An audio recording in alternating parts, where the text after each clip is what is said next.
Pour ce qui est des temps et des moments, vous n'avez pas besoin, frères, qu'on vous en écrive. Car vous savez bien vous-même que le jour du Seigneur viendra comme un voleur dans la nuit, quand les hommes diront « paix et sûreté ».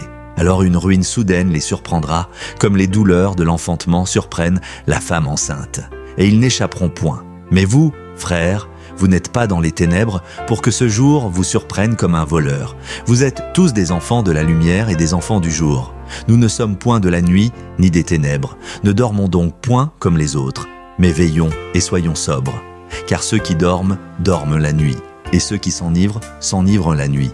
Mais nous qui sommes du jour, soyons sobres, ayant revêtu la cuirasse de la foi et de la charité, et ayant pour casque l'espérance du salut. Car Dieu ne nous a pas destinés à la colère, mais à l'acquisition du salut par notre Seigneur Jésus-Christ, qui est mort pour nous, afin que, soit que nous veillions, soit que nous dormions, nous vivions ensemble avec lui. C'est pourquoi exhortez-vous réciproquement, et édifiez-vous les uns les autres, comme en réalité vous le faites.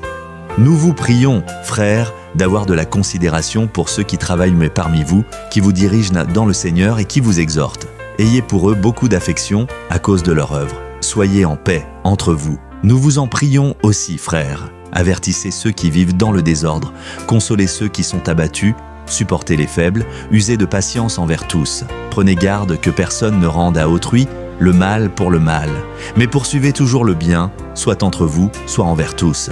Soyez toujours joyeux, priez sans cesse, rendez grâce en toutes choses, car c'est à votre égard la volonté de Dieu en Jésus-Christ. N'éteignez pas l'esprit, ne méprisez pas les prophéties, mais examinez toutes choses, retenez ce qui est bon, abstenez-vous de toute espèce de mal. Que le Dieu de paix vous sanctifie lui-même tout entier, et que tout votre être, l'esprit, l'âme et le corps, soient conservés irrépréhensibles lors de l'avènement de notre Seigneur Jésus-Christ.